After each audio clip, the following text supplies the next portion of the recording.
Well, hello, everybody. Looks like we've got a good group tonight. So I'm grateful for all of you being here. I realize it is election night. I'm in a hotel room here in Reno. I'm here for a Career Compass conference. Career Compass is a great program. It's a 2.5 day workshop where you get your continuing education, but you also learn lots of great lead generation stuff. So anyway, I'm here to speak at that event on Thursday. And of course, it's election night. So I just want to remind you, no matter who you are voting for or whoever your ideal candidate is, that first and foremost, you are in charge of your own economy, right? So how much you get out and work and how hard you work is completely up to you. I realize that who's in office can impact a lot of things about our lives, but bottom line is no matter who's in office, you do have the power and the ability to get out there and hustle, right? And that's a big part. So, all right, so I'm going to get started. Again, I'm Marguerite Crespillo, and welcome to Get Rich in Your Niche. This is one of my favorite classes. It's something that I learned from some of the incredible marketing people that I've followed. One of those who is my favorite is Dean Jackson, who has a podcast, a couple great podcasts. One of those is called I Love Marketing. So you can head on over to I Love Marketing and check that out on podcast. And he also has one called Listing Agent Lifestyle, which is really good. So both of those are great podcasts. And then I have one that has been a little bit on hiatus for a while called Real Estate Real World. So lots of great information. I did a great podcast with Dean Jackson. It's one of the best ones of all that I've done, I think. So be sure to check those out. All right, let's dive in. So today's topics are really how to define your niche market, how to figure out what that niche is, how to get in the minds of your ideal clients, and how to locate those ideal clients and get your message in front of them. That's really a key aspect of what we're going to do, right? Now, I can tell you that what most agents do is they kind of fly by the seat of their pants. They don't have any rhyme or reason. They don't really know what they're doing in advertising and marketing. And a lot of them are, I would say, a lot of real estate agents are kind of the biggest suckers out there, right? So if any kind of advertising company calls you and says, look, if you get one deal from this, it'll be worth it. And most agents fall for that. And for example, I've seen a lot of agents do park benches, right? Or spend a bunch of money on their local shopping carts or different things like that that don't really get you the results that you need. And many times what we're trying to do is get some right now business when a lot of that branding is long-term business. And I'll be honest with you, I think that spending a lot of time in branding is a huge waste of time. Like nobody cares about Marguerite, right? They really only care about what's important to them and what it is they want and what they need. So if they're looking to buy or sell a home and they're looking to buy or sell that home, then they're not really paying attention to looking for a Marguerite. They're looking for the best resources and ways in order to sell their home. So let's talk about really the difference between marketing versus selling. Again, most agents are looking at ways to just sell something. They're not looking at the best possible ways to really market themselves and market the products that you're trying to sell. So again, when we talk about branding, you're not going to ever be able to keep up with the crazy amount of money that companies and brokerages and stuff like that spend on branding. We really want to figure out ways to target somebody specific. Like, think about it this way. How many of you have had a situation where you're talking about something in particular and next thing you know, that thing shows up on your Facebook post, your Instagram post, or even in your news feed or medias? That's because those different brands, those different products have figured out how to target somebody who's really going to be interested in that particular product instead of just doing this wild broadcast blanket marketing to all kinds of people who may not be interested. And so we're going to dive in a little bit to really who we want to work with and how to define who that is. Now, I'm going to ask you guys to stick with me for a bit because you're going to wonder why I'm asking all these questions and what I'm doing. But there's a method to my madness and a true reason why we really want to figure out who we want to define who that is, who is our target market, who is that, what we call avatar, so to speak, and what that avatar looks like. So you can figure out how to dive deep into who that is and find ways to target market them.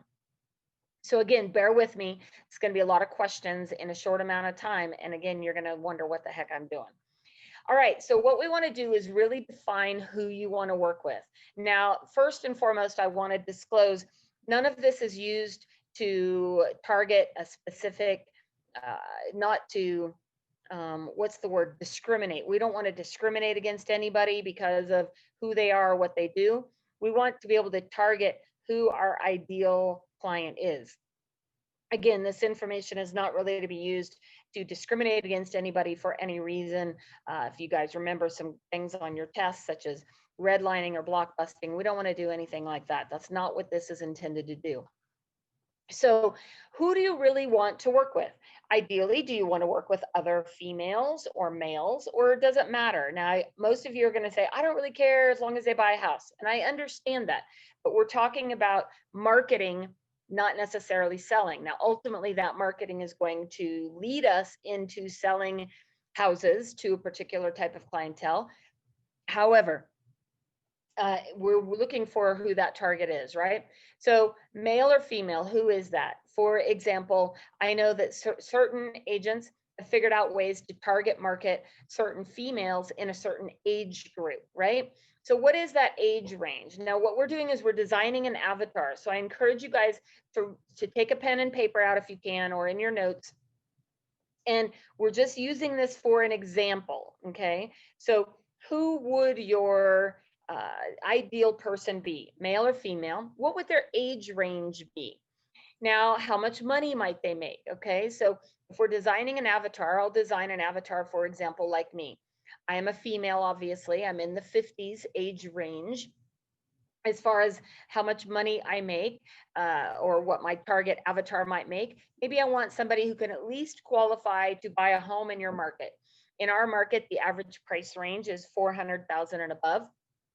So ideally, I would need somebody who makes in excess of 100,000 a year, right? Now, what kind of job do they have? Well, in our current market, you probably need somebody who is strongly employed or has been an entrepreneur for at least 3 years or more in order to qualify for a mortgage. Is it somebody who is married or single? Well, in my particular situation, I'm married. Am I a parent or a grandparent? For me, I am both. I have grown children and I have grandchildren. So if I was designing an avatar like me, again, it would be female, a woman in her 50s, someone who makes in excess of 100,000 a year. In my situation, I'm an entrepreneur, but I've been an entrepreneur for many years. I'm married. I am a parent and a grandparent. So what are some commonalities of this particular person or avatar, right? What kind of music do they like? Well, for me, I like country music and I like some different jazz and kind of different types of music. So I really enjoy country most of all. Now, again, your avatar might be different, might like hip hop or rap or, jazz, or what kind of music. Do they share common spiritual views? Are they someone who is a member of a particular type of religion? Or maybe they're not religious, but they're more spiritual? Are they fast action takers? Meaning, is it somebody who's going to make a decision relatively quickly, or the person who really wants to think about it for a long time? Well, ideally, we probably want someone who is a fast action taker, right? And what kind of food do they like? Well, me, I like any kind of food, right? So I really love sweets and candy and sugar, but I also enjoy sushi and fine dining. So those are some things. Do they have a sense of humor? Well, I'll tell you, in my situation, I'm married to a stand-up comedian, so I would have to have a sense of humor, right? And what kind of activities do they like to participate in? So for me, I love to do gardening and cooking. I've been actually lately getting into things like dehydrating and canning and stuff like that, right? Now, are they somebody who really values your time and appreciates who you are and what you do? In other words, is this somebody who is going to be difficult to work with, or are they somebody who really appreciates your time, your energy, your talent, your knowledge, right? So again, I hope you're taking notes on all this, because again, there's a method to my madness. Now, how can you help them? These are some big keys, right? What are their biggest fears, problems, and urgencies that you could solve? So, for me, let's use myself as an example. I'm in my 50s. Maybe I'm at an age where I want to downsize or live closer to my children or grandchildren. And my biggest fear might be that I am not going to get enough money for my home, or I won't have enough equity. Or a bigger problem might be, wow, I don't even know how I'm going to get all this stuff moved. Now, recently I met with some people who their mother had passed away. She was in her 90s recently. And their biggest fear, they were really more probate type people. Their biggest fear was, how are they going to get rid of all of the stuff, right? How's that going to work for them? They have a lot of stuff to go through and get rid of. They're hesitant to do a big estate sale. They don't know what that looks like. So these are some of the problems and fears and urgencies that they really have, right? And what might be their deepest desires, aspirations that you could help them with? Well, in this situation, they just want to get it over with. They want to get the home sold quickly for the most amount of money in the least amount of time. There's a couple heirs to the family, and they just don't want a big issues or fights or things like that. So those are some of their deepest desires and aspirations that we could really help them with, right? And another thing is, what specific results do they want that they're not getting right now? Maybe they're not getting the answers to their questions, or they're not sure whether they need to do inspections before or after. Again, I want you to really think about your avatar and take some time to do this. You could literally spend about an hour of time, and at the end, you could have some really clear things that you can do, right? So, how do you get inside their head? I want you to take a moment and think about that person and what kind of things get inside their head, and go deep and dark. Really go get into it, right? And so, for example, what do they secretly fear that might be true about their situation? Again, we'll go to my estate sale people, and their fear is that they're going to have all kinds of repairs they have to do. They're not going to be able to get the stuff cleared out of the house. And it's just stressing them out. They're worried about fighting over the assets and having issues with that. And these are all things that are kind of keeping them up at night and stressing them out, right? These are some things that are, what are they not looking at because it triggers too much fear? They just don't want to deal with it.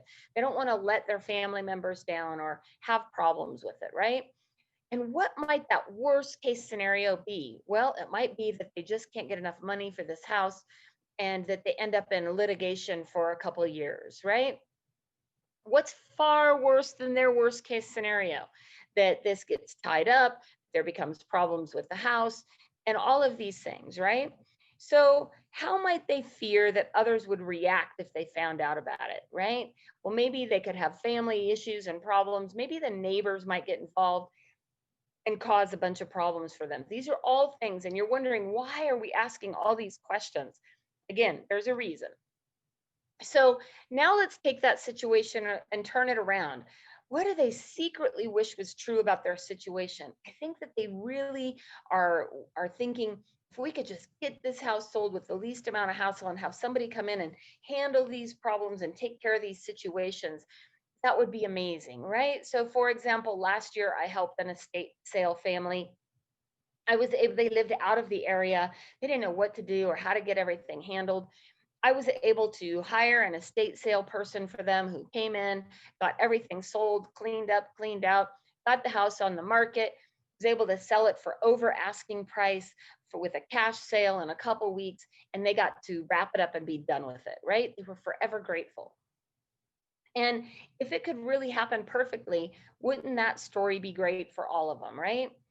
And how might others respond to you if you could get this situation fixed? These people were so happy about how we were able to solve these problems for them that they wrote a great review for me. They were so grateful, and it all got handled really quickly for them.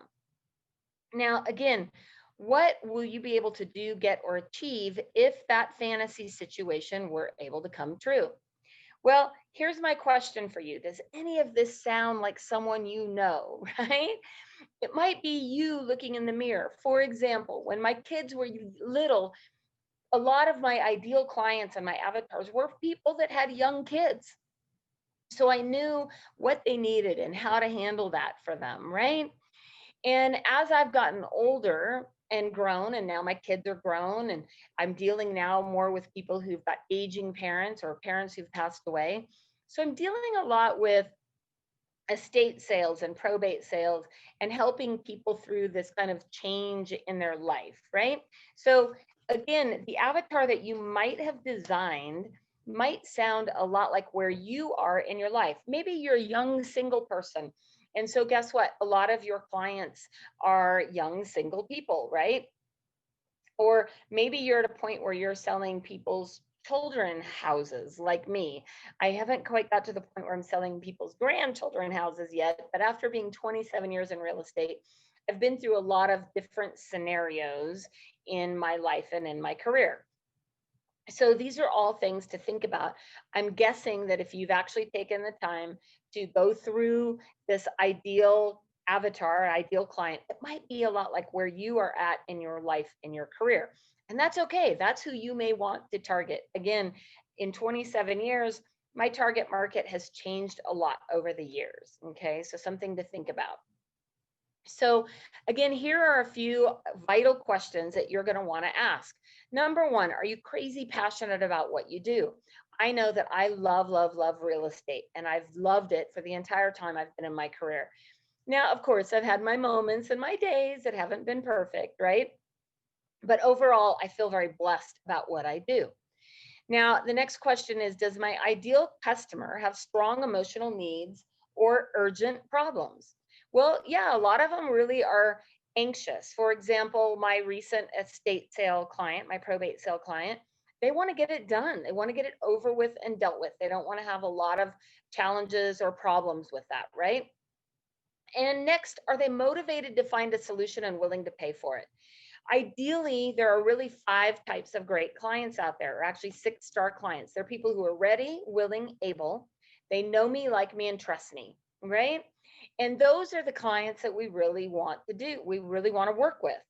Ideally, we want people that are willing to move now, they're able to move now, and they know me, like me, and trust me. And so that's who we're really looking to target. And we want to be able to build relationships with those people so that ideally, when the time comes, I'm the one they're going to call. Again, my estate sale client is someone that I sold a house to 18 years ago, and now their mother has passed away. And guess what? I was the first one that they called. Now that you can learn more about. I do have some upcoming clients in how to build a lifetime business, and we'll talk more about that in some of those classes. Okay. Now, question number 5 is, how can I get in front of them to show how I can help them? Ideally, these are people who are in your database, but if you're just getting started, then we're going to talk about some other ways where we can build that relationship so that you can get in front of them so you can show them how you can help them. Okay. All right. So we're going to talk about how to actually pick that target. In other words, who are your target market? Are they first time home buyers, short sale sellers, move up buyers, luxury home buyers, vacation home buyers, condo buyers or sellers, right? Country property buyers or sellers, investors, people maybe in estate sale or probate sales. Now, again, I know what you're saying in your head, and what you're saying in your head is that, oh, well, I'll sell to any of these people. Again, we're talking about marketing, not selling. I understand you can sell to everybody, but what we're talking about right now is how to really pick that target market and talk about first time home. I mean, figure out who your actual target market is. So let's look at some examples. These are a few different examples of Facebook pages that I've created. Now, the beauty about Facebook pages is you can create as many as you want. If you look at these, you'll see that I've actually created several different targeted, very specific Facebook pages. And this is something that you can do. For example, as you can see here, country property and estates, and we're going to talk about a success story on that one. Lincoln, California homes for sale. Maybe in your particular market, you might have a neighborhood or a specific town. Hot buys for a hot market. And this is one of my favorites recently, homes with pools. Now think about that. If you're a buyer, maybe you're a move up buyer with kids, and you really, really want to have a home with a pool. Maybe you live in an area where it gets hot in the summers like we do in Northern California.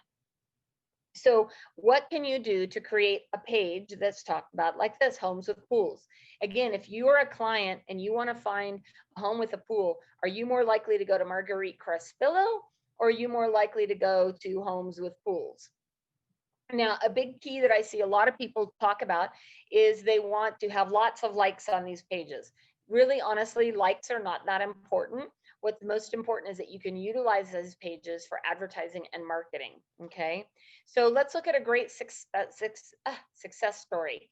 I had created this country property and estates page, and literally I had it set up for 1 week when I got a call from another real estate agent about an hour away saying that she saw that I was a country property specialist and she had a client to refer. That buyer ended up buying a home with a $16,000 commission. How cool is that? Now that's a great success story, right? So let's talk about ways to be really specific. How can you choose a very specific neighborhood? Maybe, for example, in my market, we have an area called Stanford Ranch. Maybe you want to sell homes in Stanford Ranch and you can create a page like that. Or how about first time home buyers? Homes on golf courses is another great one, right? Lakefront homes is a good one.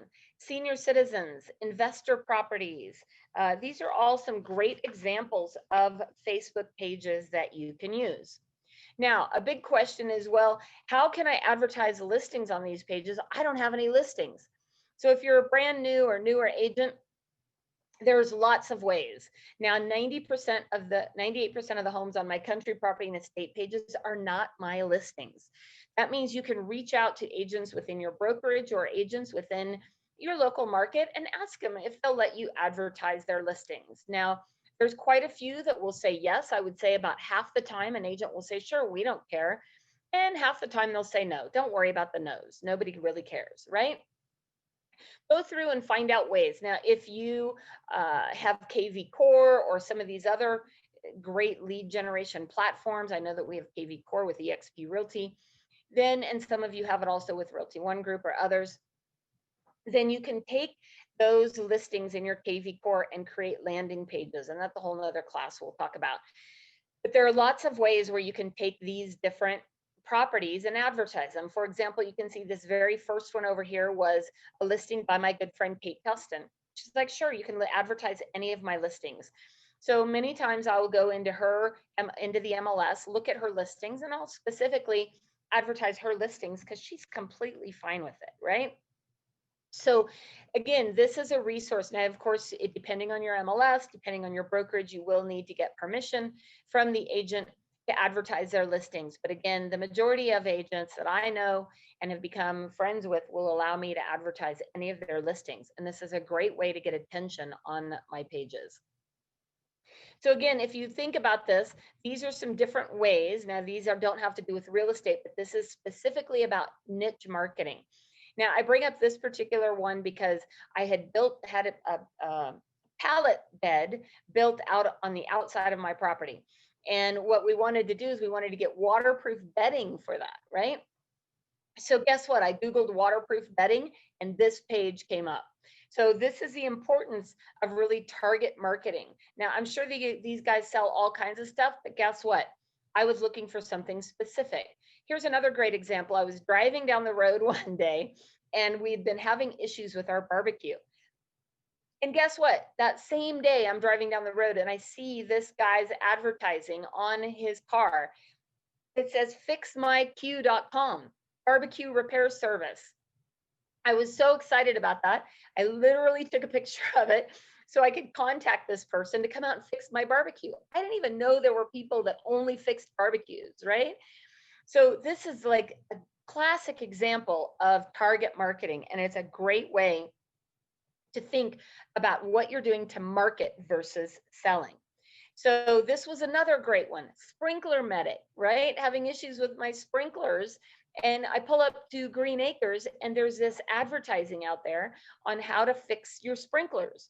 perfect ideal target marketing. So this is the kind of stuff I want you to really think about when you are advertising and marketing. So again, look at this. This is a perfect example. If you are going to try to advertise to everybody, right? This is very confusing on the right-hand side. First-time home buyers, investor properties, luxury homes, gated communities, buy now or sell. I want to be your realtor. Check out my website, all kinds of stuff. Or the one on the left, free educational class on how to buy the home of your dreams now. This is targeted to first-time home buyers, right? Special grant program for first-time home buyers helps you buy with no money down. So again, this is a great resource of which would you pick if it was up to you. Now, this is a great resource that I've found that helps you with emotional marketing and value headline analyzer. You guys can, I'll post this in our Facebook group so you guys can have this. But this is actually a really fun thing to kind of play around with, right? So you can go to www.aminstitute.com/headline. And this is a great way to go kind of play around with headlines that really get into the emotional aspect of what somebody is looking for. So it's a great thing to play around with. I encourage you guys to go in and play around with this and post it in our Facebook group. Again, don't worry about the competition.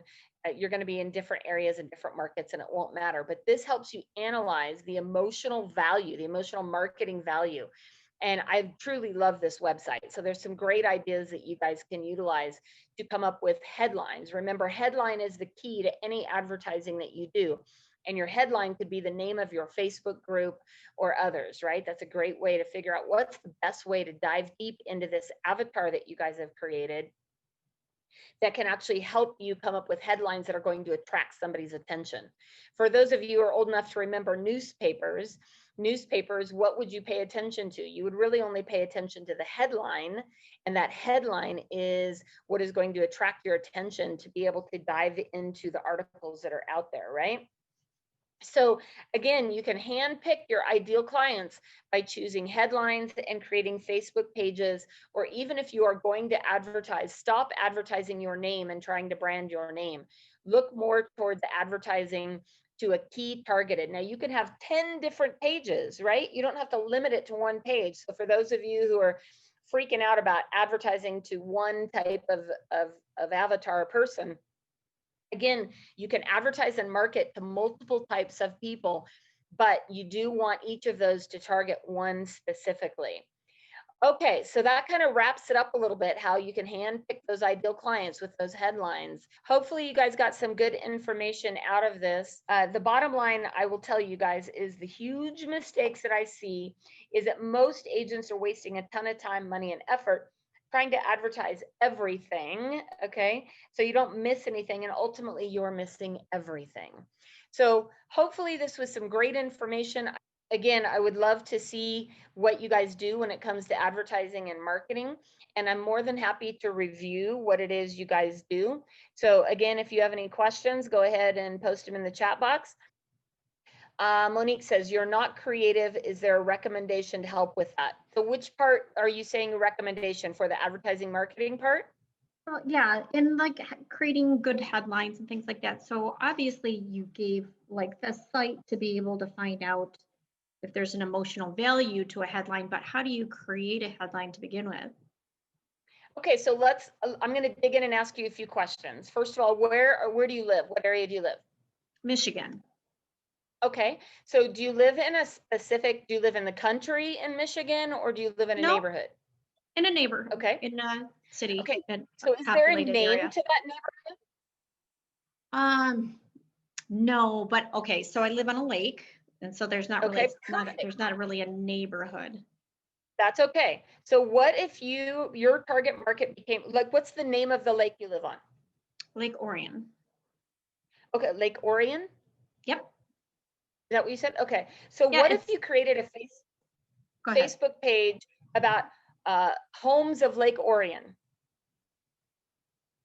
First of all, okay? Now, if somebody were looking for a home on Lake Orion, what would be somebody who, okay, when you were looking to buy a home in that area, do you own your home in that area? Are you renting? I own. Okay. So at some point, you were looking to buy a home, and it sounds like when you were looking to buy a home at that time, you wanted to live on or near a lake. Is that right? Correct. So this is where you want to take that avatar and kind of dig into what that avatar would think about. So, do you have children or no? Yes. Okay. So how long have you lived in that home? 2 years. Okay. And so did you own a home before that? Yeah. I in So, a neighborhood. So it was okay. completely different. There So was a perfect. So I want you to really take some notes, and you can do this once we get off the call if you want. But okay. think about what was going on in your head when you started thinking about selling your home in a regular traditional neighborhood and you wanted to live on or near the lake. I'm guessing that might have been a goal for you and your family, that you wanted to at some point live on or near this lake. Yes, my husband grew up on a lake and he wanted the children to have the same experience. So think about that. There was an emotional point you just got to, right? Your Right. husband grew up near or on this lake, and he wanted his children to have that same experience. So maybe that would be a great interview to your husband, right? Say, what was important to you about your children growing up on a lake? And why was that important to you? Maybe he loved growing up fishing, or loved growing up and being able to play in the summers out on the lake, and maybe the relationships he built, or like that's where you start to get into the emotional. And a lot of agents never go into this, right? They're like, well, who cares? I just want clients that want to buy a house, right? But if you start to dig into that a little bit and you really start thinking about that, there's an emotional part of it, right? So let's just say he was 10 years old when he lived on the lake, right? And say, what would have been a emotional aspect that would have been wonderful? Like he might have this amazing memory of catching his first fish on the lake and how exciting that was, right? I'm just using Okay. some examples. So this would be a great interview you could do with your husband. And that could actually be a fun interview we could record if he was up for it or you wanted to do it, right? Is kind of dig into that and say, so maybe your advertises, um, uh, what was it like to catch your first fish? That's Dreaming pretty of owning cool. a lake home? I So like it. see how that instantly made you feel like kind of emotional and excited, like that maybe that was your husband's dream for your children, right? And so and now somebody else has that dream. Somebody else wants to live there near that lake so their kids can have that same experience. So now you have an entire target market of people who've dreamed about living on the lake. And maybe it's a few different scenarios, but all of these could lead to your Homes of Lake Orion page. Maybe it's somebody who, hey, you know what, we've always dreamed of having a view of the lake and having, downsizing so we can live there. Or maybe we want a vacation home there or a second home. And then guess what? Your advertising is now within maybe an hour or so or 2-hour drive. Right? So what are some fantastic memories? You guys have lived there 2 years now.